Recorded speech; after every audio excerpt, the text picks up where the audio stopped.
নারায়ণগঞ্জের রূপগঞ্জ উপজেলার ভুলতা এলাকায় প্রাইভেট হসপিটাল, ক্লিনিক ও ডায়াগনস্টিক অ্যাসোসিয়েশনের উদ্যোগে একদিনব্যাপী ফ্রি স্বাস্থ্যসেবা ক্যাম্প অনুষ্ঠিত হয়েছে। ক্যাম্পে কিডনি, নাক, কান, গলা, চর্মরোগ, ডায়াবেটিস, হৃদরোগ, অর্থোপেডিক্স, নিউরোসায়েন্স সহ বিভিন্ন বিভাগের অভিজ্ঞ চিকিৎসকদের কাছ থেকে বিনামূল্যে চিকিৎসা সেবা পেয়েছেন সাধারণ মানুষ। প্রধান অতিথি ও নারায়ণগঞ্জ ১ আসনের ধানের শীষের প্রার্থী মুস্তাফিজুর রহমান ভূঁইয়া দীপু জানান, সাধারণ মানুষের দোরগোড়ায় স্বাস্থ্যসেবা পৌঁছে দেয়াই আয়োজনের মূল লক্ষ্য। যে রূপগঞ্জে কেউ বিনা চিকিৎসায় কেউ মারা যাবে না, বিনা চিকিৎসায় কেউ ঘরে বসে থাকবে না। আমি একটি কথা বলি, যে রূপগঞ্জের প্রথম অঙ্গীকার ছিল যে আমরা রূপগঞ্জকে রূপ দিয়ে ভরতে চাই। যে রূপগঞ্জে রূপটা চলে গেছিল, এই রূপটাকে আমরা ফেরত আনতে চাই। ইনশাল্লাহ আমরা একটা পদক্ষেপ নিচ্ছি। প্রথমেই যে রূপগঞ্জে কেউ বিনা চিকিৎসায় কেউ মারা যাবে না, বিনা চিকিৎসায় কেউ ঘরে বসে থাকবে না। আমরা চেষ্টা করব রূপগঞ্জের প্রতিটি নাগরিক, প্রতিজন যাতে সুচিকিৎসা পায়, এই ব্যবস্থাটা আমরা সকলে মিলে আমাদের দলীয় হতে প্লাস হলো আমরা খুব আশাবাদী যে যেই মেডিকেল ওনারা আমাদেরকে যেভাবে করে সহযোগিতা করছেন, এটার কারণে আমরা এই ধাপটা আগাতে পারছি। এর জন্য প্রথমেই ওনাদেরকে অন্তঃস্থল থেকে আমরা ধন্যবাদ জানাই। এখানে রূপগঞ্জকে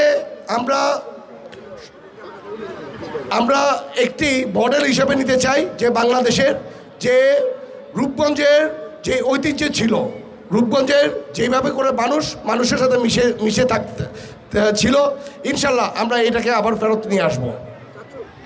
আজকে আমাদের হসপিটালের যারা এত কষ্ট করে আজকে যে এত সুন্দর করে অর্গানাইজ করেছেন, ইভেন ডাক্তারগণ এখানে উপস্থিত আছেন, যারা ওষুধ বিভিন্ন ফার্মাসি যারা ওষুধ দিয়েছেন, আসলে সবাইকে ধন্যবাদ দিলে আমি ছোট করা হবে।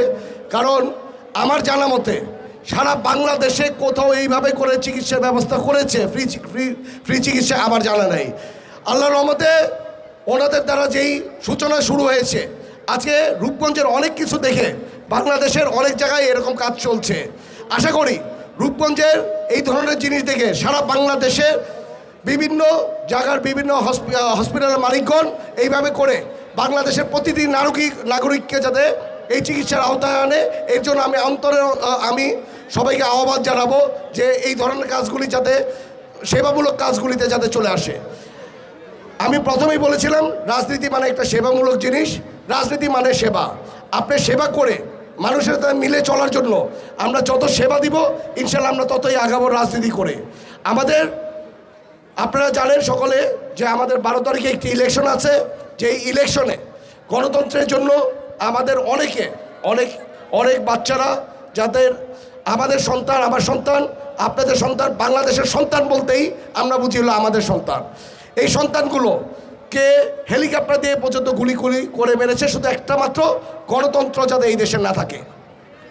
আজকে আমরা এই গণতন্ত্রের দিকে চলে যাচ্ছি।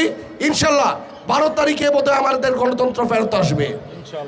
আমরা চেষ্টা করব ব্যালটের মাধ্যমে এই গণতন্ত্র যাতে বাংলাদেশে সবসময় থাকে, ইভেন ভবিষ্যতেও যাতে এই গণতন্ত্র যাতে বাংলাদেশে থাকে, এই দিকে আমরা সবসময় খেয়াল রাখবো।